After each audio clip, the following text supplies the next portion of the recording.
ಎಲ್ಲರಿಗೂ ನಮಸ್ಕಾರ. ನಾನು ನಿಮ್ಮ ಪ್ರೊಫೆಸರ್ ಸಂತೋಷ್ ಬಂಡಿ. ಸೊ ಇವತ್ತಿನ ಕ್ಲಾಸ್ನಲ್ಲಿ ನಾವು ಬ್ರ್ಯಾಂಚ್ ಅಕೌಂಟ್ಸ್, ಈ ಬ್ರ್ಯಾಂಚ್ ಅಕೌಂಟ್ಸ್ ಮೇಲೆ ಕೆಲವೊಂದಷ್ಟು ಪ್ರಾಬ್ಲಮ್ಸನ್ನು ನಾವು ಆಲ್ರೆಡಿ ಪ್ರೀವಿಯಸ್ ಕ್ಲಾಸಲ್ಲಿ ಕೂಡ ಸಾಲ್ವ್ ಮಾಡಿದ್ದೇವೆ. ಸೊ ಇವಾಗ ಕೂಡ ಪ್ರಾಬ್ಲಮ್ಸನ್ನು ಸಾಲ್ವ್ ಮಾಡೋಣ. Based on the cost price method ಮೇಲೆ ಕೆಲವೊಂದಷ್ಟು ಪ್ರಾಬ್ಲಮ್ಸ್ ಇವೆ. ನೆಕ್ಸ್ಟ್ ಇನ್ನು ಇನ್ವಾಯ್ಸ್ ಪ್ರೈಸ್ ಮೆಥಡ್ ಮೇಲೂ ಕೂಡ ಕೆಲವೊಂದಷ್ಟು ಪ್ರಾಬ್ಲಮ್ಸ್ ಇವೆ. ಆಲ್ರೆಡಿ ನಾವು ಪ್ರೀವಿಯಸ್ ಕ್ಲಾಸಲ್ಲಿ ಕೂಡ ಕಾಸ್ಟ್ ಪ್ರೈಸ್ ಮೆಥಡ್ ಮೇಲೆ ಪ್ರಾಬ್ಲಮ್ಸನ್ನು ಸಾಲ್ವ್ ಮಾಡಿದ್ದೇವೆ. ನೆಕ್ಸ್ಟು ಅಪ್ಕಮಿಂಗ್ ಕ್ಲಾಸಸ್ನಲ್ಲಿ ಇನ್ವಾಯ್ಸ್ ಪ್ರೈಸ್ ಮೆಥಡ್ ಮೇಲೆ ಕೂಡ ಪ್ರಾಬ್ಲಮ್ಸನ್ನು ಸಾಲ್ವ್ ಮಾಡೋಣ. ಸೊ ಇವಾಗ ಕೂಡ ಒಂದು ಪ್ರಾಬ್ಲಮ್ ಸಾಲ್ವ್ ಮಾಡೋಣ based on the cost price method. ಇನ್ನೂ ನಮ್ಮ ಚಾನಲನ್ನು ಯಾರು ಸಬ್ಸ್ಕ್ರೈಬ್ ಮಾಡಿಲ್ಲ ಅಂದರೆ ಸಬ್ಸ್ಕ್ರೈಬ್ ಮಾಡಿರಿ, ಪ್ರೆಸ್ ದ ಬೆಲ್ ಐಕಾನ್, ನಿಮ್ಮ ಫ್ರೆಂಡ್ಸ್ ಗ್ರೂಪ್ ಕೂಡ ಶೇರ್ ಮಾಡಿರಿ, ಅವ್ರಿಗೂ ಹೆಲ್ಪ್ ಆಗುತ್ತೆ. ಒಂದು ಪ್ರಾಬ್ಲಮ್ ನೋಡೋಣ ಯಾವ ಥರ ಪ್ರಾಬ್ಲಮ್ ಇದೆ ಅಂತೇಳಿ.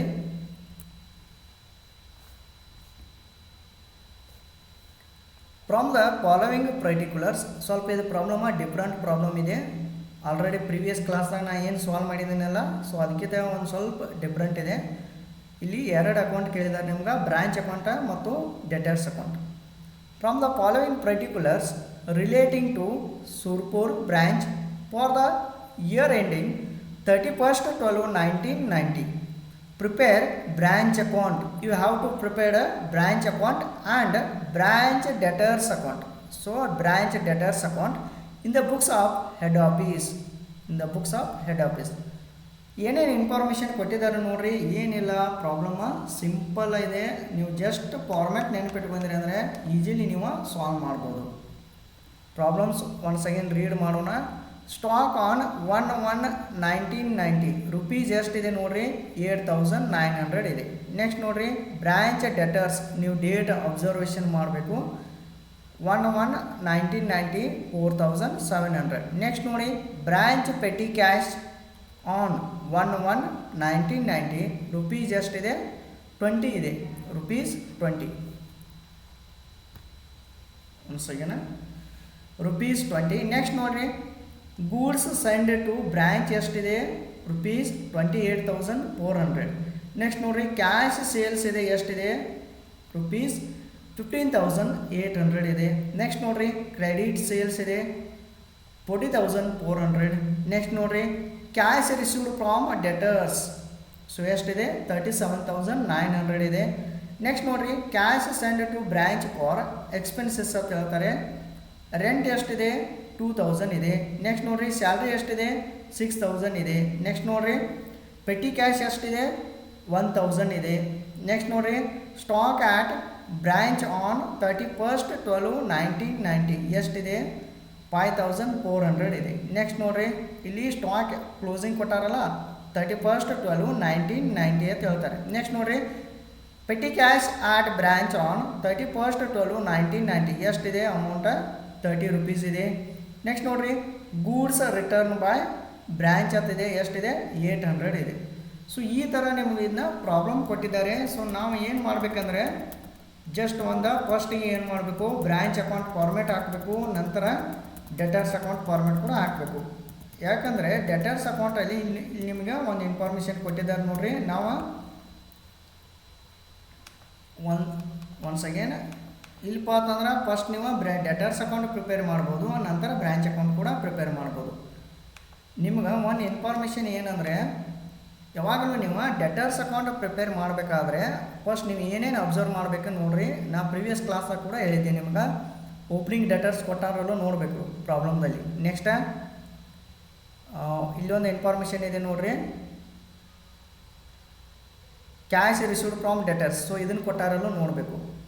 ನೆಕ್ಸ್ಟ್ ಇನ್ನೇನು ಮಾಡ್ಬೇಕು, ನೀವು closing balance of the debtors ನೋಡ್ಬೇಕು. ಅಂದರೆ ಕ್ಲೋಸಿಂಗ್ ಬ್ಯಾಲೆನ್ಸ್ ಇಲ್ಲಿ ಮಿಸ್ಸಿಂಗ್ ಇದೆ. ನೆಕ್ಸ್ಟ್ ಇನ್ನೊಂದು ನೀವು ನೋಡಬೇಕು, ಕ್ರೆಡಿಟ್ ಸೇಲ್ಸ್. ಸೊ ನಾವು ಬ್ರಾಂಚ್ ಅಕೌಂಟದಲ್ಲಿ ಕ್ರೆಡಿಟ್ ಸೇಲ್ಸ್ ತೊಗೋದಿಲ್ಲ. ಸೊ ಅದನ್ನ ಎಲ್ಲಿ ತೊಗೋತೇವೆ ನಾವು, ಕ್ರೆಡಿಟ್ ಸೇಲ್ಸ್ ಕೂಡ ಇಲ್ಲಿ ಕೊಟ್ಟಿದ್ದಾರೆ ನೋಡ್ರಿ. ಇದು ಕೊಡಲಿಲ್ಲ ಅಂದ್ರೆ ಇದನ್ನು ನಾವು ಡೆಟರ್ಸ್ ಅಕೌಂಟ್ ಪ್ರಿಪೇರ್ ಮಾಡುವಾಗ ಇದನ್ನು ಪಾಯಿಂಟ್ ಔಟ್ ಮಾಡ್ತೇವೆ. ಅಂದರೆ ಓಪನಿಂಗ್ ಬ್ಯಾಲೆನ್ಸ್ ಬೇಕು ನಮ್ಗೆ ಡೆಟರ್ಸ್ದ, ಕ್ರೆಡಿಟ್ ಸೇಲ್ಸ್ ಬೇಕು ನಮ್ಗೆ ಡೆಟರ್ಸ್ದ, ಕ್ಯಾಶ್ ರಿಸೀವ್ಡ್ ಫ್ರಾಮ್ ಡೆಟರ್ಸ್ ಬೇಕು ನಮಗೆ ಡೆಟರ್ಸ್ದ, ನೆಕ್ಸ್ಟ್ ಕ್ಲೋಸಿಂಗ್ ಬ್ಯಾಲೆನ್ಸ್ ಬೇಕು. ಸೊ ಇಲ್ಲಿ ಎಲ್ಲ ಇನ್ಫಾರ್ಮೇಷನ್ ಕೊಟ್ಟಿದ್ದಾರೆ ನಿಮಗೆ ಈ ಪ್ರಾಬ್ಲಮ್ದಲ್ಲಿ. ಬಟ್ ಒನ್ ಇನ್ಫಾರ್ಮೇಷನ್ ಮಿಸ್ಸಿಂಗ್ ಇದೆ. ಯಾವ ಇನ್ಫಾರ್ಮೇಷನ್ ಅದು ಹೇಳಿ ನೋಡೋಣ.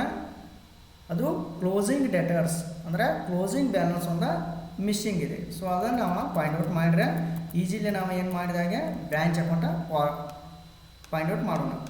ಸೊ ಬ್ರ್ಯಾಂಚ್ ಅಕೌಂಟ್ ಅಂತೇಳಿ ಮೆನ್ಷನ್ ಮಾಡಿರಿ. ನಿಮ್ಗೆ ಪ್ರೀವಿಯಸ್ ಕ್ಲಾಸ್ನಾಗ ನಾನು ಬ್ರ್ಯಾಂಚ್ ಅಕೌಂಟ್ ಫಾರ್ಮ್ಯಾಟ್ ಹೇಳಿದೆ.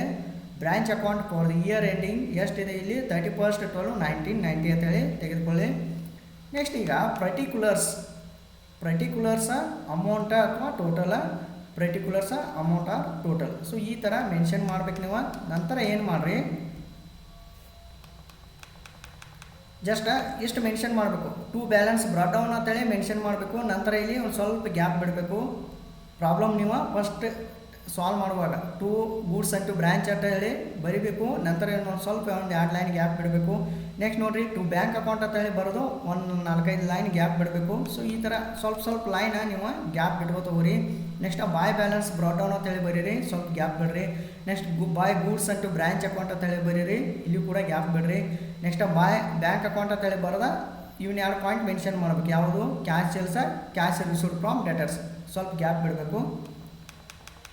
ನಂತರ ಕ್ಲೋಸಿಂಗ್ ಬ್ಯಾಲೆನ್ಸ ಮೆನ್ಷನ್ ಮಾಡಬೇಕು. ಬಾಯ್ ಬ್ಯಾಲೆನ್ಸ್ ಕ್ಯಾರಿ ಡೌನ್ ಅಂತೇಳಿ ಇಲ್ಲೂ ಕೂಡ ಕೆಲವೊಂದಷ್ಟು ಲೈನ ಗ್ಯಾಪ್ ಬಿಡಬೇಕು. ಸೊ ಈ ಥರ ನೀವು ಮೆನ್ಷನ್ ಮಾಡಬೇಕು. ನೆಕ್ಸ್ಟ್ ಇವಾಗ ನಾವು ಎಟ್ ಎ ಟೈಮ್ ಪ್ರಾಬ್ಲಮ್ ಸಾಲ್ವ್ ಮಾಡೋಣ. ಡೆಟರ್ಸ್ ಅಕೌಂಟ್ ಕೂಡ ಎಟ್ ಎ ಟೈಮ್ ಒಮ್ಮಿಗಿಲ್ಲೇನೆ ಸಾಲ್ವ್ ಮಾಡಿ ನೋಡೋಣ. ಸೊ ಅದನ್ನು ಕೂಡ ಒಮ್ಮಿಲೇನೆ ಸಾಲ್ವ್ ಮಾಡಿ ನೋಡೋಣ. ಸೊ ಅದಕ್ಕಾಗಿ ಅದು ಒಂದು ಫಾರ್ಮೆಟ್ ಹಾಕ್ರಿ. ನೀವು ಬ್ರಾಂಚ್ ಡೆಟರ್ಸ್ ಅಕೌಂಟ್ ಅಂತ ಫಾರ್ಮೆಟ್ ಹಾಕ್ರಿ. ಈ ಸೈಡ ಡೆಬಿಟ್, ಈ ಸೈಡ ಕ್ರೆಡಿಟ್ ಅಂತ ಮೆನ್ಷನ್ ಮಾಡಿರಿ. ಪರ್ಟಿಕ್ಯುಲರ್ಸ್ ಅಮೌಂಟ್ ಅಂತೇಳಿ ಮೆನ್ಷನ್ ಮಾಡಿ. ನಂತರ ನಿಮ್ಗೆ ಆಲ್ರೆಡಿ ಗೊತ್ತಿದೆ ಡೆಟರ್ಸ್ ಅಕೌಂಟ್ ಪ್ರಿಪೇರ್ ಮಾಡೋದು. ಟು ಬ್ಯಾಲೆನ್ಸ್ ಬ್ರಾಟ್ ಡೌನ್ ಅಂತೇಳಿ ತೆಗೆದುಕೊಳ್ಬೇಕು. ಟು ಕ್ರೆಡಿಟ್ ಸೇಲ್ಸ್, ಸಮ್ಟೈಮ್ಸ್ ಇದು ಕೂಡ ಬ್ಯಾಲೆನ್ಸಿಂಗ್ ಫಿಗರ್ ಇರುತ್ತೆ, ಇದು ಬ್ಯಾಲೆನ್ಸಿಂಗ್ ಫಿಗರ್ ಇರುತ್ತೆ. ನೆಕ್ಸ್ಟ್ ಬಾಯ್ ಕ್ಯಾಶ್ ಅಕೌಂಟ್ ಅಂತೇಳಿ ತೆಗೆದುಕೊಳ್ಬೇಕು, ಇದು ಬ್ಯಾಲೆನ್ಸಿಂಗ್ ಫಿಗರ್ ಇರುತ್ತೆ. ಬಾಯ್ ಡಿಸ್ಕೌಂಟ್ ಅಲೌಡ್ ತೆಗೆದುಕೊಳ್ಬೇಕು, ಬಾಯ್ ಬ್ಯಾಡ್ ಡೆಟ್ಸ್ ತೆಗೆದುಕೊಳ್ಬೇಕು, ಬಾಯ್ ಸೇಲ್ಸ್ ರಿಟರ್ನ್ ತೆಗೆದುಕೊಳ್ಬೇಕು, ಬಾಯ್ ಅಲೌನ್ಸ್ ಇದ್ದರೆ ತೆಗೆದುಕೊಳ್ಬೇಕು. Next by balance carry down, ಇದು ಕೂಡ ಬ್ಯಾಲೆನ್ಸಿಂಗ್ ಫಿಗರ್ ಇರುತ್ತೆ. ಸೊ ಅಂದರೆ ಫಸ್ಟ್ ಇದನ್ನು ಮಿಸ್ಸಿಂಗ್ ಕೊಡ್ಬೋದು, ಇದನ್ನು ಮಿಸ್ಸಿಂಗ್ ಕೊಡ್ಬೋದು, ಆರ್ ಇದನ್ನು ನಿಮ್ಗೆ ಮಿಸ್ಸಿಂಗ್ ಮಾಡ್ಬೋದು, ಇದನ್ನು ಮಿಸ್ ಮಾಡ್ಬೋದು. ಸೊ ಈ ಥರ ನಿಮ್ಗೆ ಮಿಸ್ಸಿಂಗ್ ಇಟ್ಟಿರ್ತಾರೆ. ಸೊ ಅದನ್ನ ನೀವು ಈಸಿಲಿ 5 ಮಾರ್ಕ್ಸ್ ಕೂಡ ನೀವು ಪಾಯಿಂಟ್ ಔಟ್ ಮಾಡಿದ್ದೀರಿ. ಸೊ ಇಷ್ಟು ನಾವು ಏನು ಮಾಡಬೇಕು, ಫಸ್ಟಿಗೆ ಇವನ್ನ ಬರೀಬೇಕು, ಅಂದರೆ ಮೆನ್ಷನ್ ಮಾಡಬೇಕು. ನಂತರ ಇನ್ನು ಪ್ರಾಬ್ಲಮ್ದಲ್ಲಿ 1 by 1 ಲೈನ್ ನಾವು ಸಾಲ್ವ್ ಮಾಡೋಣ. ಸೊ ಈ ಥರ ನೀವು ಫಸ್ಟಿಗೆ ಮೆನ್ಷನ್ ಮಾಡಿ, ಅಂದರೆ ನಿಮಗೆ ಪ್ರಾಬ್ಲಮ್ ಈಸಿಲಿ ಅಂಡರ್ಸ್ಟ್ಯಾಂಡ್ ಆಗುತ್ತೆ ಮತ್ತು ಕರೆಕ್ಟಾಗಿ ನೀವು ಸಾಲ್ವ್ ಮಾಡ್ಬೋದು. ಒಂದು ಪಾಯಿಂಟ್ಸ ನಿಮಗೆ ಮಿಸ್ಸಿಂಗ್ ಆಗೋದಿಲ್ಲ. ನೋಡಿ ಇವಾಗ ಈ ಮೆಥಡೇ ನೀವು ಫಾಲೋ ಅಪ್ ಮಾಡಿರಿ. ಇಲ್ಲಪ್ಪ ಅಂತಂದರೆ ನೀವು ಏನು ಮಾಡಬೇಕು, ಡೆಟರ್ಸ್ ಅಕೌಂಟ್ ಫಸ್ಟ್ ಪ್ರಿಪೇರ್ ಮಾಡಬೇಕು, ನಂತರ ಬ್ರ್ಯಾಂಚ್ ಅಕೌಂಟ್ ಪ್ರಿಪೇರ್ ಮಾಡಿದ್ರು ನಡೆಯುತ್ತೆ. ಇಲ್ಲಾಂದ್ರೆ ನಾ ಈಗ ನಿಮ್ಗೆ ಈ ವೇಲೇ ಹೇಳತ್ತನಲ್ಲ. ಸೊ ಇದು ಫಸ್ಟ್ ನೀವು branch account at a time branch account format ಹಾಕಬೇಕು. ನೆಕ್ಸ್ಟ್ ಪೇಜ್ದಾಗ ನೀವು ಡೆಟರ್ಸ್ ಅಕೌಂಟ್ ಫಾರ್ಮ್ಯಾಟ್ ಕೂಡ ಹಾಕಬೇಕು. ಸೊ ಹಾಕಿದ ನಂತರ ನೀವೇನು ಮಾಡಿರಿ, ಜಸ್ಟ್ ಅವನ್ನ ಎಲ್ಲ ನಾ ಇದೇ ಪಾಯಿಂಟ್ಸ್ ಹೇಳಿದ್ನಲ್ಲ ಅಷ್ಟು ಪಾಯಿಂಟ್ಸ್ ಎಲ್ಲ ನೀವು ಮೆನ್ಷನ್ ಮಾಡಿ. ಈಗ 1 by 1 ಪ್ರಾಬ್ಲಮ್ ನೋಡೋಣ ಫಸ್ಟ್ ಯಾವ ಥರ ಇದೆ ಅಂತೇಳಿ. ನಿಮ್ಗೆ ಕೊಟ್ಟಿದ್ದಾರೆ ನೋಡಿರಿ, ಸ್ಟಾಕ್ ಆನ್ 1/1/1990 ಎಷ್ಟು ಅಮೌಂಟ್ ಇದೆ ಸ್ಟಾಕ್ದು, 8,900 rupees ಇದೆ. ಸೊ ಇದನ್ನು ಏನು ಮಾಡ್ಬೇಕು, ನಾವು ಬ್ರ್ಯಾಂಚ್ ಅಕೌಂಟದಲ್ಲಿ ಟು ಬ್ಯಾಲೆನ್ಸ್ ಬ್ರಾಟ್ ಡೌನ್ ಅಂತೇಳಿ ತೆಗೆದುಕೊಳ್ಬೇಕು. ನೆಕ್ಸ್ಟ್ ಅಲ್ಲಿ ಸಬ್ ಹೆಡ್ಡಿಂಗ ಮೆನ್ಷನ್ ಮಾಡ್ಬೇಕು. ನೀವು ಏನು ಮೆನ್ಷನ್ ಮಾಡ್ತೀರಿ ಸಬ್ ಹೆಡ್ಡಿಂಗ್ದಾಗ, ಸ್ಟಾಕ್ ಅಂತೇಳಿ ಮೆನ್ಷನ್ ಮಾಡೋಣ. ಸೊ ಇಲ್ಲಿ ಮೆನ್ಷನ್ ಮಾಡೋಣ. ಔಟ್ರ್ ಕಾಲಮ್ದಾಗ ಅಮೌಂಟ್ ಬರೆಯೋಕೆ ಹೋಗಲ್ರಿ. ಈಗ ಲಾಸ್ಟಿಗೆ ಒಮ್ಮೆ ಟೋಟಲ್ ಮಾಡಿ ಬರೆಯೋಣ. ಈಗ ಸ್ಟಾಕ್ ಅಂತೇಳಿ ಮೆನ್ಷನ್ ಮಾಡಿರಿ, 8,900 ತೆಗೆದುಕೊಳ್ಳೋಣ. ಟು ಬ್ಯಾಲೆನ್ಸ್ ಅಂತೇಳಿ ಮೆನ್ಷನ್ ಮಾಡಬೇಕು ಫಸ್ಟಿಗೆ. ಆ ನಂತರ ಇದು ನೀವು ಫಸ್ಟಿಗೆ ಮೆನ್ಷನ್ ಮಾಡಿರ್ತೀರ, ಮಿಡಲ್ ಇಲ್ಲಿ ಸ್ವಲ್ಪ ಸಬ್ ಹೆಡ್ಡಿಂಗ್ ಕೊಟ್ಕೊಂಡು ಸ್ಟಾಕ್ ಅಂತೇಳಿ ಮೆನ್ಷನ್ ಮಾಡಬೇಕು. ನೆಕ್ಸ್ಟ್ ನೋಡಿ ಪ್ರಾಬ್ಲಮ್ 1 by 1 ಲೈನ್ ಹೋಗೋಣ. ಸೊ ಇದು ಪಾಯಿಂಟ್ ಮುಗೀತು. ಈಗ ನೆಕ್ಸ್ಟ್ ನೋಡಿರಿ, ಬ್ರ್ಯಾಂಚ್ ಡೆಟರ್ಸ್ ಆನ್ 1/1/1990 ಎಷ್ಟಿದೆ ಡೆಟರ್ಸ್ ಬ್ಯಾಲೆನ್ಸು, 4,700 ಇದೆಯಲ್ಲ. ಸೊ ಇದನ್ನು ಕೂಡ ನೀವು ಏನು ಮಾಡಿರಿ, 4,700 ಡೆಟರ್ಸ್ ಬ್ರ್ಯಾಂಚ್ ಡೆಟರ್ಸ್ ಅಂತೇಳಿ 4,700 ಮೆನ್ಷನ್ ಮಾಡಬೇಕು. ನೆಕ್ಸ್ಟ್ ಇನ್ನೊಂದು ಕಡೆ ನೀವು ಮೆನ್ಷನ್ ಮಾಡಬೇಕು. ಅಂದರೆ ನಾ ಇವಾಗ ಎಟ್ ಎ ಟೈಮ್ ಒಂದೇ ಟೈಮ್ದಲ್ಲಿ 2 ಅಕೌಂಟ್ ನಾನು ಸಾಲ್ವ್ ಮಾಡತ್ತೀನಿ. ಈ ಟ್ರಿಕ್ ನೀವು ಯೂಸ್ ಮಾಡಿರಿ. ಇಲ್ಲಿ ಬ್ರ್ಯಾಂಚ್ ಡೆಟರ್ಸ್ ಅಕೌಂಟದಲ್ಲಿ ಕೂಡ ಟು ಬ್ಯಾಲೆನ್ಸ್ ಬ್ರಾಟ್ ಡೌನ್ ಅಂತೇಳಿ 4,700 ಮೆನ್ಷನ್ ಮಾಡಬೇಕು. ಯಾಕಂದರೆ ಟು ಬ್ಯಾಲೆನ್ಸ್ ಬ್ರಾಟ್ ಡೌನ್ ಇದು opening balance of the debtors. So ಅದಕ್ಕಾಗಿ ಇಲ್ಲಿ ಮೆನ್ಷನ್ ಮಾಡೋಣ. ಈ ಥರ ನೀವು ಮೆನ್ಷನ್ ಮಾಡ್ಕೋತವ್ರಿ, ನಿಮ್ಮ ಪ್ರಾಬ್ಲಮ ಕರೆಕ್ಟ್ ಆಗುತ್ತೆ ಮತ್ತು ಇದೇ ವೇ ಬೆಸ್ಟ್ ವೇ. ಇದಾಯಿತು. ನೆಕ್ಸ್ಟ್ ಇನ್ನು branch petty cash on 1/1/1990. Petty cash rupees ಎಷ್ಟಿದೆ ನೋಡಿರಿ, 20 ಇದೆಯಲ್ಲ.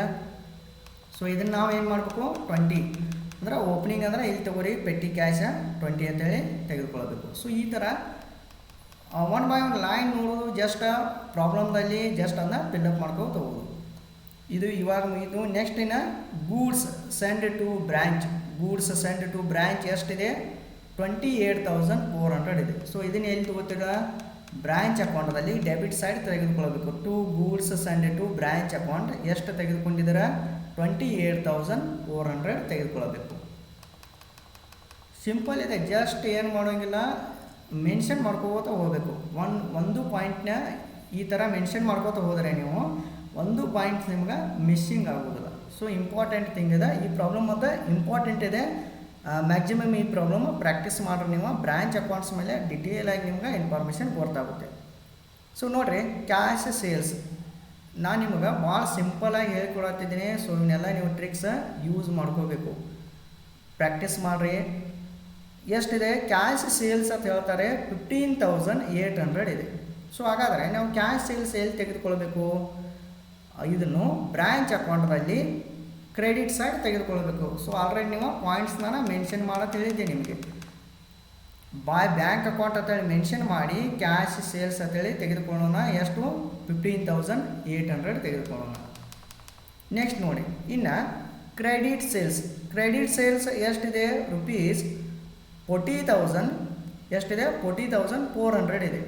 ಸೊ ಇದನ್ನು ಕ್ರೆಡಿಟ್ ಸೇಲ್ಸ ನಾವೇನು ಮೆನ್ಷನ್ ಮಾಡಬೇಕು, it is not mention in the branch account. So ಇದನ್ನ ಬ್ರ್ಯಾಂಚ್ ಅಕೌಂಟದಲ್ಲಿ ನಾವು ಮೆನ್ಷನ್ ಮಾಡಬಾರ್ದು ಕ್ರೆಡಿಟ್ ಸೇಲ್ಸ. ಬಟ್ ಎಲ್ಲಿ ಮೆನ್ಷನ್ ಮಾಡ್ಬೇಕು, ನಾವು ಡೆಟರ್ಸ್ ಅಕೌಂಟಲ್ಲಿ ಮೆನ್ಷನ್ ಮಾಡಬೇಕು. ಬಟ್ ನಿಮ್ಗೆ ಫಾರ್ಮ್ಯಾಟ್ ನೆನಪಿರ್ಬೇಕು, ಡೆಟರ್ಸ್ ಕ್ರೆಡಿಟ್ ಸೇಲ್ಸ್ ಅಂತೇಳಿ ಎಷ್ಟು ತೆಗೆದುಕೊಂಡಿದ್ದೀರಿ ನೀವು ತೆಗೆದುಕೊಳ್ಬೇಕು, 40,400 ತೆಗೆದುಕೊಳ್ಬೇಕು. ಎಟ್ ಎ ಟೈಮ್ ನಾವು ಒಂದೇ ಟೈಮ್ದಲ್ಲಿ 2 ಅಕೌಂಟ್ ಸಾಲ್ವ್ ಮಾಡ್ತಾ ಇದ್ದೀವಿ. ನೋಡೋಣ, ಈ ಥರ ಸಾಲ್ವ್ ಮಾಡ್ಕೋತ ಹೋಗ್ಬೇಕು ನೀವು. Cash received from the debtors. So ಇದು ಎಷ್ಟಿದೆ, 37,900 ಇದೆ. ಸೊ ಇದನ್ನು ಕೂಡ ನೀವು ಎಲ್ಲಿ ತೆಗೆದುಕೊಳ್ತೀರಾ, ಬ್ರ್ಯಾಂಚ್ ಅಕೌಂಟ ಕ್ರೆಡಿಟ್ ಸೈಡಲ್ಲಿ ನಾವೇನು ಮಾಡಬೇಕು, ಟು ಬಾಯ್ ಬ್ಯಾಂಕ್ ಅಕೌಂಟ್ ಅಂತೇಳಿ ಮೆನ್ಷನ್ ಮಾಡಿ ಕ್ಯಾಶ್ ಸೇಲ್ಸ್ ಆದ ನಂತರ ಕ್ಯಾಶ್ ರಿಸೀವ್ಡ್ ಫ್ರಮ್ ಡೆಟರ್ಸ್ ಅಂತೇಳಿ ಇಲ್ಲಿ ಮೆನ್ಷನ್ ಮಾಡ್ಬೇಕು. ನೋಡಿ, ಇವು 2 ಪಾಯಿಂಟ್ ನಿಮಗೆಲ್ಲ ಆಲ್ಮೋಸ್ಟ್ ಆಲ್ ಪ್ರಾಬ್ಲಮ್ದಲ್ಲಿ ಇವು 2 ಪಾಯಿಂಟ್ ಮೆನ್ಷನ್ ಮಾಡಿದ್ದಾರೆ. ಒಂದು ಕ್ಯಾಶ್ ಸೇಲ್ಸು, ಒಂದು cash received from debtors. So ಎಷ್ಟಿದೆ, 37,900 ಇದೆ. ಎಷ್ಟು ಮೆನ್ಷನ್ ಮಾಡಿಬಿಡ್ಬೇಕು. ನೆಕ್ಸ್ಟ್ ಏನು ನೋಡಿ, ಇನ್ನೊಂದು ಇದು cash received from debtors. So ಇದನ್ನು ಇನ್ನೊಂದು ಕಡೆ ಮೆನ್ಷನ್ ಮಾಡ್ಬೇಕು. ನಾವು ಎಲ್ಲಿ ಮೆನ್ಷನ್ ಮಾಡ್ತೀರಿ, ಒಂದು ಬ್ರ್ಯಾಂಚ್ ಅಕೌಂಟ್ದಾಗ ಮೆನ್ಷನ್ ಮಾಡಿರಿ, ಟು ಬ್ಯಾಂಕ್ ಅಕೌಂಟ್ ಅಥವಾ ಟು ಕ್ಯಾಶ್ ಅಕೌಂಟ್ ಅಂತೇಳಿ ಮೆನ್ಷನ್ ಮಾಡಿರಿ. ಇನ್ನೊಂದು ಸೈಡ್ ನೀವು ಮೆನ್ಷನ್ ಮಾಡಬೇಕು, ಎಲ್ಲಿ ಮೆನ್ಷನ್ ಮಾಡ್ತೀರಾ, ಇಲ್ಲಿ ಮೆನ್ಷನ್ ಮಾಡಬೇಕು. ನೋಡಿ, ಬಾಯ್ ಕ್ಯಾಶ್ ಅಕೌಂಟ್ ಅಂತೇಳಿ ಅಥವಾ ಬಾಯ್ ಕ್ಯಾಶ್ ಅಕೌಂಟ್ ಅಂತೇಳಿ ಇಲ್ಲಿ ಏನು ಮಾಡಬೇಕು, 37,900 ಮೆನ್ಷನ್ ಮಾಡಬೇಕು. ಅಂದರೆ ನಾವು ಎಟ್ ಎ ಟೈಮ್ 2 ಅಕೌಂಟ್ ಸಾಲ್ವ್ ಮಾಡಬೇಕು. ಈ ಥರ ಸಾಲ್ವ್ ಮಾಡ್ಕೋತ ಹೋಗ್ಬೇಕು. ಒಂದು ನೀವು ಎಲ್ಲಿ ತೊಗೊಂಡ್ರಿ ಕನ್ಫ್ಯೂಷನ್ ಆಗಬೇಡ್ರಿ. ಜಸ್ಟ್ ಒಂದು ಕ್ಯಾಶ್ ರಿಸೀವ್ಡ್ ಫ್ರಮ್ ಡೆಟರ್ಸ್ ಅಂತೇಳಿ ಏನು ಮಾಡಿದ್ದೇವೆ, ನಾವು ಬ್ರ್ಯಾಂಚ್ ಅಕೌಂಟದಲ್ಲಿ ತೆಗೆದುಕೊಂಡಿದ್ದೇವೆ ಕ್ಯಾಶ್ ರಿಸೀವ್ಡ್ ಫ್ರಮ್ ಡೆಟರ್ಸ್ ಅಂತೇಳಿ. ಸೇಮ್ 37,900 ಏನಿದೆಯಲ್ಲ, ಜಸ್ಟ್ ಇಲ್ಲಿ ಕೂಡ ತೆಗೆದುಕೊಂಡಿದ್ದೀನಿ ನೋಡಿರಿ, ಬಾಯ್ ಕ್ಯಾಶ್ ಅಕೌಂಟ್ ಅಂತೇಳಿ. ಇದು ನಿಮ್ಗೆ ಫಾರ್ಮ್ಯಾಟ್ ಪಕ್ಕಾ ನೆನಪಿರಬೇಕು, 37,900 ಕ್ಯಾಶ್ ಅಕೌಂಟ್ ಅಂತೇಳಿ. ಸೊ ಈ ಥರ ನೀವು 2 ಕಡೆ ತೆಗೆದುಕೊಂಡಿದ್ದೀರ. ನೆಕ್ಸ್ಟ್ ನೋಡಿ, ಇಲ್ಲಿ cash send to branch for expenses ಅಂತಿದೆ. ಅಂದರೆ cash send to branch for expenses. So ಇದನ್ನ ಏನು ಮಾಡ್ತೀರಿ ನೀವು, ಇಲ್ಲಿ ತೆಗೆದುಕೊಳ್ಬೇಕು ನೋಡಿರಿ, ಟು ಬ್ಯಾಂಕ್ ಅಕೌಂಟ್ ಅಂತೇಳಿ ಅಥವಾ ಟು ಕ್ಯಾಶ್ ಅಕೌಂಟ್ ಅಂತೇಳಿ ಮೆನ್ಷನ್ ಮಾಡೋಣ. ಸೊ ಏನೇನು ಎಕ್ಸ್ಪೆನ್ಸಸ್ ಏನೇನು ಹೇಳಿದ್ದಾರೆ ನೋಡಿರಿ. ಫಸ್ಟಿಗೆ ಹೇಳಿದ್ದಾರೆ ರೆಂಟ್ ಅಂತ ಹೇಳ್ತಾರೆ. ರೆಂಟ್ ಎಷ್ಟು ತೆಗೆದುಕೊಳ್ಬೇಕು, ನಾವು 2,000 ರೆಂಟ ತೆಗೆದುಕೊಳ್ಳೋಣ. 2,000 ರೆಂಟ ತೆಗೆದುಕೊಳ್ಳೋಣ. ನೆಕ್ಸ್ಟ್ ನೋಡಿರಿ, ನೆಕ್ಸ್ಟ್ ಪಾಯಿಂಟ್ ಏನಿದೆ ನೋಡಿರಿ, ಜಸ್ಟ್ ಏನಿಲ್ಲ, ಈ ಥರ ಅಬ್ಸರ್ವೇಷನ್ ಮಾಡ್ಕೋತ ಹೋಗ್ಬೇಕು ನೀವು. ಸ್ಯಾಲ್ರೀಸ್ ಇದೆ, ಸ್ಯಾಲ್ರೀಸ್ ಎಷ್ಟಿದೆ ನೋಡಿರಿ, 6,000 ಇದೆ.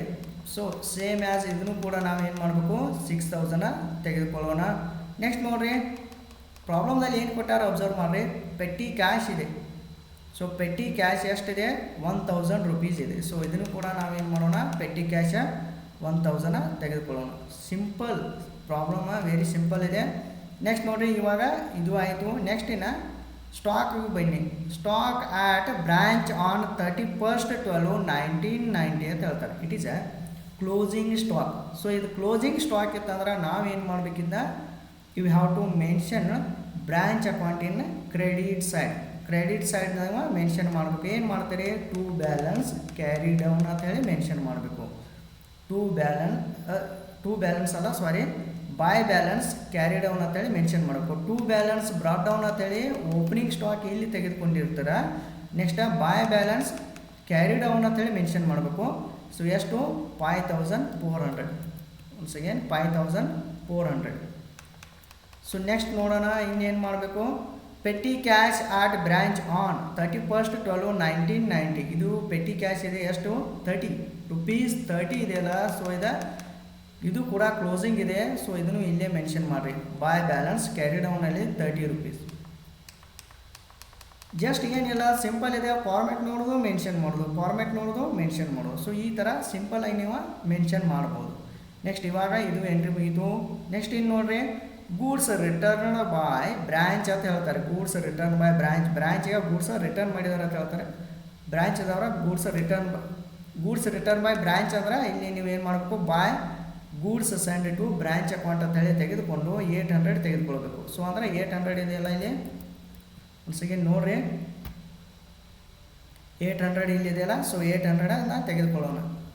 ಇಲ್ಲಿ ಬ್ರೆಕೆಟ್ದಲ್ಲಿ ನೀವು ಮೆನ್ಷನ್ ಮಾಡಿರಿ, ರಿಟರ್ನ್ ಅಂತೇಳಿ ಮೆನ್ಷನ್ ಮಾಡಬೇಕು. By goods send to branch account 800. So ಇಷ್ಟು ಆಯಿತು. ಸೊ ಇನ್ನೇನು ಮಾಡ್ಬೇಕು, ನಾವು ಟೋಟ್ಲಿಂಗ್ ಮಾಡೋಣ. ಸೊ ಇನ್ನು ಇಂಪಾರ್ಟೆಂಟ್, ಇನ್ನು ಟೋಟ್ಲಿಂಗ್ ಮಾಡಬೇಕಾದ್ರೆ ಇವಾಗ ನೋಡೋಣ. ಸೊ 8900 ಪ್ಲಸ್ 20 ಪ್ಲಸ್ 4700 ಟೋಟಲ್ ಎಷ್ಟಾಯಿತು, 13620 ಆಯಿತು. ಸೊ ನೆಕ್ಸ್ಟ್ ನೋಡೋಣ, ಗೂಡ್ಸ್ ಸೆಂಡ್ ಟು ಬ್ರಾಂಚ್ ಔಟ್ರ್ ಕಾಲಮ್ದ ಡೈರೆಕ್ಟಾಗಿ ತೆಗೆದುಕೊಂಡಿದ್ದೇವೆ. ನೆಕ್ಸ್ಟ್ ಇನ್ನೇನು ಮಾಡಬೇಕು, 2000 6000 1000 ತೆಗೆದುಕೊಳ್ಳಲ್ರಿ. ಸೊ ಟೋಟಲ್ ಇದು ಎಷ್ಟಾಯಿತು, 9000 ರೂಪೀಸ್ ಆಯಿತು. ನೆಕ್ಸ್ಟ್ ಇನ್ನು ನೋಡೋಣ, ಇದು ಡೆಬಿಟ್ ಸೈಡ್ ಆಯಿತು ಬ್ರಾಂಚ್ ಅಕೌಂಟ. ಕ್ರೆಡಿಟ್ ಸೈಡ್ದಾಗ ಇಲ್ಲಿ ಓಪನಿಂಗ್ ಬ್ಯಾಲೆನ್ಸ್ ಲಯಬಿಲಿಟೀಸ್ ಯಾವುದೂ ಇಲ್ಲ, ಬಿಟ್ಬಿಡ್ರಿ. By goods send to branch account ಅಂತೇಳಿ 800 ಇದೆಲ್ಲ. ಸೊ ಔಟ್ರ್ ಕಾಲಮ್ದಾಗ ತೆಗೆದುಕೊಂಡಿದ್ದೇವೆ. ನೆಕ್ಸ್ಟ್ ನೋಡ್ರಿ, ಇದನ್ನು ಟೋಟ್ಲಿಂಗ್ ಮಾಡಿರಿ. 15800 cash ಸೇಲ್ಸ. Next cash received from ಡೆಟರ್ಸ 37900. So total ಮಾಡಿದಾಗ ನಮಗೆ ಎಷ್ಟು ಬರುತ್ತೆ, 53700 ಬರುತ್ತೆ. ಸೊ ನೀವು ಏನು ಮಾಡಿ, ಇದನ್ನ ಇನ್ನೊಂದು ಸ್ವಲ್ಪ ಅಮೌಂಟ್ ಈ ಸೈಡ್ ಮೆನ್ಷನ್ ಮಾಡಿ ಡೈರೆಕ್ಟಾಗಿ ಹಿಂಗೆ ಒಂದು ಲೈನ್ ಕೊಟ್ಟು ಇಲ್ಲಿ ಮೆನ್ಷನ್ ಮಾಡಿರಿ. ಸೊ ನೆಕ್ಸ್ಟ್ ನೋಡಿರಿ, ಬೈ ಬ್ಯಾಲೆನ್ಸ್ ಕ್ಯಾರಿ ಡೌನ್ ಅಂದರೆ ಕ್ಲೋಸಿಂಗ್ ಬ್ಯಾಲೆನ್ಸ್ ಇವ 5400 37200. ಟೋಟಲ್ ಮಾಡಿದಾಗ 12630 ಬರುತ್ತೆ. ಸೊ ಈ ಥರ ನೀವು ಮೆನ್ಷನ್ ಮಾಡಬೇಕು. ಸೊ ಇನ್ನು ನಿಮಗೆ ಇನ್ನೊಂದು ಪಾಯಿಂಟ್ ಇದ್ರೊಳಗೆ ಏನಂದ್ರೆ ಡೆಟರ್ಸ್. ಸೊ ಈ ಡೆಟರ್ಸ್ ಏನಿದೆಯಲ್ಲ, ಸೊ ಇದು ನಾವು ಇಲ್ಲಿ ಪ್ರಾಬ್ಲಮ್ದಲ್ಲಿ ಕೊಟ್ಟಿಲ್ಲ ನೋಡಿರಿ. ಕ್ಲೋಸಿಂಗ್ ಕೊಟ್ಟದಾರು, ಕ್ಲೋಸಿಂಗ್ ಡೆಟರ್ಸ ಎಲ್ಲೂ ಇಲ್ಲಿ ಕೊಟ್ಟಿಲ್ಲ. ಇಲ್ಲಿ ಇದು ಓಪನಿಂಗ್ ಇದೆ, ಇವು ಓಪನಿಂಗ್ ಇದಾವೆ. ನೆಕ್ಸ್ಟ್ ಇವು ಕ್ಲೋಸಿಂಗ್ ಇವೆ. ಸ್ಟಾಕ್ ಕ್ಲೋಸಿಂಗ್ ಇದೆ, ಪೆಟ್ಟಿ ಕ್ಯಾಶ್ ಕ್ಲೋಸಿಂಗ್ ಇದೆ. ಸೊ ಡೆಟರ್ಸ್ ನಮ್ಗೆ ಕೊಟ್ಟಲಿಲ್ಲ ಅಂದರೆ ನಾವು ಏನು ಮಾಡಿದೆವು, ಡೆಟರ್ಸ್ ಅಕೌಂಟ್ ಪ್ರಿಪೇರ್ ಮಾಡಿದ್ವಲ್ಲ, ಎಟ್ ಎ ಟೈಮ್ ಒಂದು ಅಕೌಂಟ್ ಪ್ರಿಪೇರ್ ಮಾಡಿದೆವು. ಆಲ್ರೆಡಿ ಇದು ಟು ಬ್ಯಾಲೆನ್ಸ್ ಬ್ರಾಟ್ ಡೌನ್ ಅಂತೇಳಿ 4700 ತೆಗೆದುಕೊಂಡಿದ್ದೀವಿ. ನೆಕ್ಸ್ಟ್ ಕ್ರೆಡಿಟ್ ಸೇಲ್ಸ್ ಕೂಡ ಇದೆ 40400. ಇದು ಇಲ್ಲಿದೆ ನೋಡಿ. ಒನ್ಸ್ ಅಗೇನ್ ಇನ್ನೇನು ಬೇಕಾದ್ರೆ ನೋಡಿರಿ, ಓಪನಿಂಗ್ ಬ್ಯಾಲೆನ್ಸ್ ಎಷ್ಟಿದೆ ನೋಡಿರಿ. ಡೆಟರ್ಸ ಓಪನಿಂಗ್ ಬ್ಯಾಲೆನ್ಸ 4700 ಇದೆ. ಆಯಿತು, 4700 ಅಂದರೆ ನಾನು ಎಟ್ ಎ ಟೈಮ್ ಒಮ್ಮೆ ಸಾಲ್ವ್ ಮಾಡಿದ್ದೇನಲ್ಲ, ಆವಾಗ ಮೆನ್ಷನ್ ಮಾಡಿದ್ದೆ 4700. ನೆಕ್ಸ್ಟ್ ನೋಡಿರಿ, ಕ್ರೆಡಿಟ್ ಸೇಲ್ಸ್ ಪ್ರಾಬ್ಲಮ್ದಾಗ ಕೊಟ್ಟಾರ ನೋಡಬೇಕು. ಜಸ್ಟ್ ಇದು ಕೂಡ ನೀವು ಇದೇ ತೊಗೊಂಡಿರ. ಕ್ರೆಡಿಟ್ ಸೇಲ್ಸ್ ಪ್ರಾಬ್ಲಮ್ದಲ್ಲಿ ಕೊಟ್ಟಾರ ನೋಡಿರಿ 40400 ಇದೆ. ಸೊ ಇದನ್ನು ಕೂಡ ನೀವೇನು ಮಾಡಬೇಕು, 40400 ಮೆನ್ಷನ್ ಮಾಡಿರಿ. ನೆಕ್ಸ್ಟ್ ಇನ್ನು ಬೈ ಕ್ಯಾಶ್ ಆಗ್ತದೆ ಅಂದರೆ ಕ್ಯಾಶ್ ರಿಸೀವ್ಡ್ ಫ್ರಾಮ್ ಡೆಟರ್ಸ್ ಅಂತೇಳಿ ಇಲ್ಲಿ ಇದೆಯಲ್ಲ, ಕ್ಯಾಶ್ ರಿಸೀವ್ಡ್ ಫ್ರಾಮ್ ಡೆಟರ್ಸ್, ಅಥವಾ ಇದಕ್ಕೆ ಇನ್ನೊಂದು ನೇಮ್ ಕೊಡ್ತಾರೆ, ಕ್ಯಾಶ್ ರಿಸೀವ್ಡ್ ಫ್ರಾಮ್ ಕಸ್ಟಮರ್ಸ್ ಕೂಡ ಅಂತಾರೆ. ಎಷ್ಟಿದೆ, 37000 ನೋಡಿ, 37900 ಇದೆಯಲ್ಲ. ಸೊ ಇದನ್ನು ಕೂಡ ನೀವು ಡೈರೆಕ್ಟಾಗಿ ಮೆನ್ಷನ್ ಮಾಡಬೇಕು, 37900. ನೆಕ್ಸ್ಟ್ ಇನ್ನು ಬೈ ಡಿಸ್ಕೌಂಟ್ ಅಲೌಡ್ ಕೂಡ ಪ್ರಾಬ್ಲಮ್ದಲ್ಲಿ ಇಲ್ಲ. ಬೈ ಬ್ಯಾಡ್ ಡೆಟ್ಸು ಪ್ರಾಬ್ಲಮ್ದಲ್ಲಿಲ್ಲ, ಬೈ ಸೇಲ್ಸ್ ರಿಟರ್ನು ಪ್ರಾಬ್ಲಮ್ದಲ್ಲಿಲ್ಲ. ಒನ್ಸ್ ಅಗೇನ್ ಇನ್ನೇನು ಚೆಕ್ ಮಾಡೋಣ ಇದೇನು ಅಥವಾ ಇಲ್ಲ ಅಂತೇಳಿ. ಚೆಕ್ ಮಾಡಿ ನೋಡಿರಿ, ಡಿಸ್ಕೌಂಟ್ ಅಲೌಡು ಇಲ್ಲ, ಬ್ಯಾಡ್ ಡೆಟ್ಸು ಇಲ್ಲ, ನೆಕ್ಸ್ಟ್ ಸೇಲ್ಸ್ ರಿಟರ್ನ್ ಕೂಡ ಇಲ್ಲ. ಸೊ ಇಲ್ಲ ಅಂದರೆ ಏನು ಮಾಡಿರಿ, ಜಸ್ಟ್ ಸ್ಕಿಪ್ ಮಾಡಿಬಿಡಿ. ಸೊ ಇವಾಗ ಏನು ಮಾಡಬೇಕು, ನೀವು ಬ್ರ್ಯಾಂಚ್ ಅಕೌಂಟ್ ಟೋಟ್ಲಿಂಗ್ ಮಾಡಬಾರ್ದು. First branch debtors account totalling ಮಾಡಿರಿ. ಸೊ ಯಾವ ಸೈಡ್ ಜಾಸ್ತಿ ಆಗುತ್ತೆ ನೋಡಿರಿ, ಇಲ್ಲಿ 4700, 40,400 ಟೋಟಲ್ ಎಷ್ಟಾಗುತ್ತೆ, 45,100, 45,100. ರಿಮೈನಿಂಗ 37,900 ಲೆಸ್ ಮಾಡೋದ್ರಿಂದ ನಮಗೆ ಅಮೌಂಟ್ ಎಷ್ಟು ಬರುತ್ತೆ, 7,200. ಸೊ ಇದಕ್ಕೆ ಏನು ಅನ್ಬೇಕು ನೀವು, by balance carry down, nothing but closing balance of the debtors. So debtors ಅಕೌಂಟ್ದಾಗ ಇನ್ನೊಮ್ಮೆ ಹೇಳ್ತೇನೆ ನೋಡ್ರಿ, ರಿಪೀಟ್ ಯಾಕೆ ಹೇಳತ್ತೇನೆ ಅಂದರೆ ನಿಮಗೆ ಅಂಡರ್ಸ್ಟ್ಯಾಂಡ್ ಆಗಲಿ ಅಂತ ಹೇಳಿ ಹೇಳತ್ತೇನೆ. ಓಪನಿಂಗ್ ಬ್ಯಾಲೆನ್ಸು ಸಮ್ಟೈಮ್ಸ್ ಮಿಸ್ಸಿಂಗ್ ಇರುತ್ತೆ, ಸಮ್ಟೈಮ್ಸ್ ಕ್ರೆಡಿಟ್ ಸೇಲ್ಸ್ ಮಿಸ್ಸಿಂಗ್ ಇರುತ್ತೆ. ಬಟ್ ನಮ್ಗೆ ಬ್ರ್ಯಾಂಚ್ ಅಕೌಂಟ್ ಪ್ರಿಪೇರ್ ಮಾಡುವಾಗ ಇದೇನು ನೆಸಸರಿ ಇಲ್ಲ. ಬಟ್ ಡೆಟರ್ಸ್ ಅಕೌಂಟ್ ಪ್ರಿಪೇರ್ ಮಾಡ್ಬೇಕಾದ್ರೆ ಕ್ರೆಡಿಟ್ ಸೇಲ್ಸ್ ಬೇಕೇ ಬೇಕು. ನೆಕ್ಸ್ಟ್ ನೋಡಿರಿ, ಬೈ ಕ್ಯಾಶ್ ಅಕೌಂಟ್ ಅಂತೇಳಿ ಕ್ಯಾಶ್ ರಿಸೀವ್ಡ್ ಫ್ರಾಮ್, ಇದು ಕೂಡ ಮಿಸ್ಸಿಂಗ್ ಇರುತ್ತೆ, ನೆನಪಿಟ್ಕೋರಿ. ಇದನ್ನೆಲ್ಲ ಪಾಯ್ ಮಾಡಿಸಿ ಪ್ರಾಬ್ಲಮ್ ಕೇಳ್ತಾರೆ. By balance carry down, so ಇದು ಕೂಡ ಮಿಸ್ಸಿಂಗ್ ಇರುತ್ತೆ. ಇದೇ ಪ್ರಾಬ್ಲಮ್ದಲ್ಲಿ ಇದೇ ಮಿಸ್ಸಿಂಗ್ ಇದೆ ಇಲ್ಲೋ, ಇದೇ ಮಿಸ್ಸಿಂಗ್ ಇದೆ, by balance carry down. So ಈ ಥರ ಸ್ವಲ್ಪ ಮಿಸ್ಸಿಂಗ್ ಐಟಮ್ಸ್ ಇರ್ತವೆ. ಎಷ್ಟು ಬಂದಿದೆ ನಮಗೀಗ ಕ್ಲೋಸಿಂಗ 7,200. ಸೊ ಇದು ಡೆಟರ್ಸ್ ಕ್ಲೋಸಿಂಗ್ ಅನ್ನಂತಲೇ ನಾವು ಏನು ಮಾಡಬೇಕಿದ್ದ ಡೆಟರ್ಸ, ಸೊ ಇಲ್ಲೇ ಮೆನ್ಷನ್ ಮಾಡಿರಿ, 7,200 ಮೆನ್ಷನ್ ಮಾಡಿರಿ. ಸೊ ಇವಾಗ ಟೋಟಲಿಂಗ್ ಮಾಡಿರಿ, 5,400 ಪ್ಲಸ್ 30 ಪ್ಲಸ್ 7,200 ಟೋಟಲ್ ಆಗಿ 12,630. ಸೊ ಇಷ್ಟು ಅಮೌಂಟ್ ಆಯ್ತಲ್ಲ, 12,630. ಸೊ ಇವಾಗ ನಾವು ಎರಡು ಸೈಡ ಕಂಪೇರ್ ಮಾಡಿ ನೋಡಬೇಕು, ಯಾವ ಸೈಡ್ ಜಾಸ್ತಿ ಇದೆ ಯಾವ ಸೈಡ್ ಕಡಿಮೆ ಇದೆ ಅಂತೇಳಿ. ನಿಮ್ಗೆ ಈಸಿಲಿ ನೋಡ್ರೆ ಗೊತ್ತಾಗುತ್ತೆ. ಸೊ ಯಾವ ಸೈಡ್ ಜಾಸ್ತಿ ಇದೆ ಅಂತೇಳಿ ಇದನ್ನು ಈ ಸೈಡ್ ಟೋಟ್ಲಿಂಗ್ ಮಾಡಿರಿ, 800 ಪ್ಲಸ್ 3,700 ಪ್ಲಸ್ ಏನು ಮಾಡಿರಿ 12,630 ಮಾಡಿರಿ. ಸೊ ಟೋಟಲ್ ಎಷ್ಟಾಗುತ್ತೆ, 67,130. ಸೊ ಇಷ್ಟು ಅಮೌಂಟ್ ಟೋಟಲ್ ಆಗುತ್ತೆ. ಸೊ ಅದನ್ನ ಎರಡು ಸೈಡ್ ಮೆನ್ಷನ್ ಮಾಡಿರಿ, 67,130 ಮೆನ್ಷನ್ ಮಾಡಿದೆ. ನೆಕ್ಸ್ಟ್ ಇನ್ನೇನು ಮಾಡಿರಿ, 13,620 ಲೆಸ್ ಮಾಡಿರಿ. ನೆಕ್ಸ್ಟ್ 28,400 ಲೆಸ್ ಮಾಡಿರಿ. ನೆಕ್ಸ್ಟ್ 9,000 ಲೆಸ್ ಮಾಡಿರಿ. ಸೊ ರಿಮೈನಿಂಗ್ ಬ್ಯಾಲೆನ್ಸ ಬರುತ್ತೆ. So 16,110 it is a to branch profit ಅಂತೇಳಿ ನೀವು ಮೆನ್ಷನ್ ಮಾಡಬೇಕು. ಸೊ ಈ ಸೈಡ್ ಬರ್ತಂದರೆ ಟು ಬ್ರ್ಯಾಂಚ್ ಲಾಸ್ ಅಂತೇಳಿ ಮೆನ್ಷನ್ ಮಾಡಬೇಕು. ಸಮ್ಟೈಮ್ಸ್ ಪ್ರಾಫಿಟ್ದಾಗ ಬರ್ಬೋದು ನಿಮ್ಮ ಪ್ರಾಬ್ಲಮ, ಲಾಸ್ದಾಗ ಕೂಡ ಬರ್ಬೋದು. ಏನಿಲ್ಲ, ಸಿಂಪಲ್ ಇದೆ ಈ ಪ್ರಾಬ್ಲಮ. ನೀವು ಏನು ಮಾಡಬೇಕು, ಪ್ರಾಬ್ಲಮ ಪ್ರಾಕ್ಟೀಸ್ ಮಾಡಬೇಕು.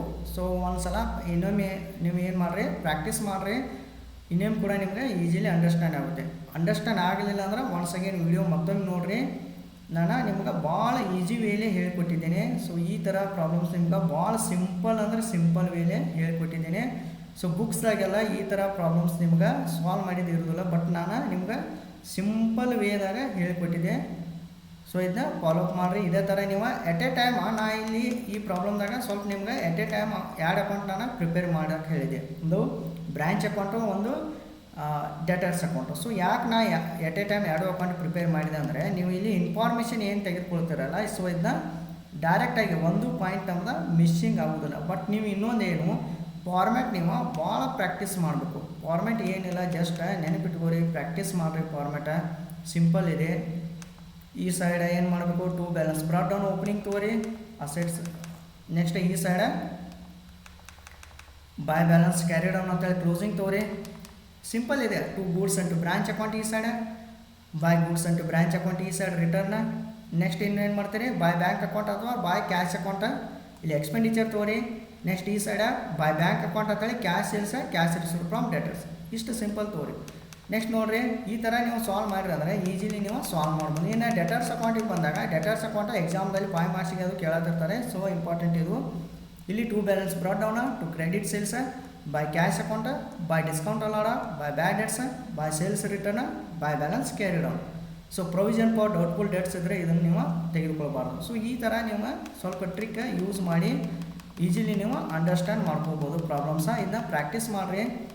ಮತ್ತು ಇನ್ನೊಂದು ಡೈರೆಕ್ಟ್ ಇದೇ ಒಂದೇ ಪ್ರಾಬ್ಲಮ ನೀವು ಸಾಲ್ವ್ ಮಾಡೋಕ್ಕೆ ಹೋಗಬೇಡ್ರಿ. ನಾ ಈಗ ಆಲ್ರೆಡಿ ಪ್ರೀವಿಯಸ್ ಕ್ಲಾಸಲ್ಲಿ ಕೂಡ ಕೆಲವೊಂದಷ್ಟು ಪ್ರಾಬ್ಲಮ್ಸ ಸಾಲ್ವ್ ಮಾಡಿದೆ, ಅಂದರೆ ಕ್ಲಾಸ್ 1, ಕ್ಲಾಸ್ 2, ಕ್ಲಾಸ್ 3 ಅಂತೇಳಿ. ಸೊ ಅವನ್ನೆಲ್ಲ ನೋಡಿದ ನಂತರ ಈ ಪ್ರಾಬ್ಲಮ್ ಸಾಲ್ವ್ ಮಾಡಿ, ಏಕೆಂದರೆ ನಿಮ್ಗೆ ಸ್ವಲ್ಪ ಈಸಿ ಆಗುತ್ತೆ, ಇನ್ನೂ ಈಸಿ ಆಗುತ್ತೆ. ಅಂದರೆ ನಾನಲ್ಲಿ ಪ್ರೀವಿಯಸ್ ಕ್ಲಾಸ್ನಲ್ಲಿ ಎಲ್ಲ ಫಾರ್ಮ್ಯಾಟ್ಸ್ ಹೇಳಿರ್ತೇನೆ. ಸೊ ಅದನ್ನು ನೋಡೋದರಿಂದ ನಿಮಗೆ ಈಸಿಲಿ ನೀವು ಅಂಡರ್ಸ್ಟ್ಯಾಂಡ್ ಮಾಡ್ಕೋಬೋದು. ಸೊ ಇದು ಇಂಪಾರ್ಟೆಂಟ್ ಪ್ರಾಬ್ಲಮ್ ಇದೆ. ಸೊ ಈ ಥರ ಪ್ರಾಬ್ಲಮ್ಸ್ ನಿಮ್ಮದು ಎಕ್ಸಾಮ್ದಲ್ಲಿ 10 ಮಾರ್ಕ್ಸಿಗೆ ಕೇಳ್ತಾರೆ. 5 ಮಾರ್ಕ್ಸಿಗೆ ಆದರೆ ಸ್ವಲ್ಪ ಇನ್ಫಾರ್ಮೇಷನ್ ಕೊಟ್ಟು 5 ಮಾರ್ಕ್ಸಿಗೆ ಕೂಡ ಕೇಳ್ಬೋದು. ಅಂದರೆ ಡೇಟರ್ಸ್ ಬಗ್ಗೆ ಕೇಳ್ಬೋದು. ಸಪೋಸ್ ಒಂದೊಂದು ಟೈಮ್ದಲ್ಲಿ ಬ್ರ್ಯಾಂಚ್ ಅಕೌಂಟಿಗೆ ಕೇಳ್ಬೋದು 5 ಮಾರ್ಕ್ಸಿಗೆ. ನೆಕ್ಸ್ಟ್ 15 ಮಾರ್ಕ್ಸಿಗೆ ಸಮ್ಟೈಮ್ಸ್ ಕೇಸ್ ಸ್ಟಡಿ ಕೇಳಿದ್ರೆ ಕೂಡ 15 ಮಾರ್ಕ್ಸ್ಗೆ ಕೇಳ್ಬೋದು. ಈ ಥರ ಪ್ರಾಬ್ಲಮ್ ಇದೆ. ಇದು ನೋಡಿ ಅಂಡರ್ಸ್ಟ್ಯಾಂಡ್ ಮಾಡ್ಕೊಡಿ. ಲಾಸ್ಟಿಗೆ ಇನ್ನೊಂದು, ನಮ್ಮ ಚಾನಲನ್ನು ಇನ್ನೂ ಯಾರು ಸಬ್ಸ್ಕ್ರೈಬ್ ಮಾಡಿಲ್ಲ ಅಂದರೆ ಸಬ್ಸ್ಕ್ರೈಬ್ ಮಾಡಿರಿ. Press the bell icon. ನಿಮ್ಮ ಫ್ರೆಂಡ್ಸ್ ಗ್ರೂಪಿಗೆ ಕೂಡ ಶೇರ್ ಮಾಡಿರಿ, ಅವರಿಗೂ ಕೂಡ ಹೆಲ್ಪ್ ಆಗುತ್ತೆ. ಓಕೆ, ಇನ್ನು ನೆಕ್ಸ್ಟ್ ಕ್ಲಾಸ್ನಲ್ಲಿ ನಾವಿನ್ನೇನು ಮಾಡೋಣ, ಸ್ವಲ್ಪ ಇನ್ವಾಯ್ಸ್ ಪ್ರೈಸ್ ಮೇಲೂ ಕೂಡ ಕೆಲವೊಂದಷ್ಟು ಪ್ರಾಬ್ಲಮ್ಸನ್ನು ಸಾಲ್ವ್ ಮಾಡೋಣ. ಸೊ ನೋಡೋಣ, ಕಾಸ್ಟ್ ಪ್ರೈಸಲ್ಲಿ ಆಲ್ರೆಡಿ ಸಾಲ್ವ್ ಮಾಡಿದ್ದೀವಿ, ಇನ್ನು ಕೆಲವೊಂದಷ್ಟು ಪ್ರಾಬ್ಲಮ್ಸ ಇನ್ವಾಯ್ಸ್ ಪ್ರೈಸ್ ಮೇಲೂ ಸಾಲ್ವ್ ಮಾಡೋಣ. ಓಕೆ, ನೆಕ್ಸ್ಟ್ ಕ್ಲಾಸಲ್ಲಿ ಕಂಟಿನ್ಯೂ ಮಾಡೋಣ. Okay, thank you all.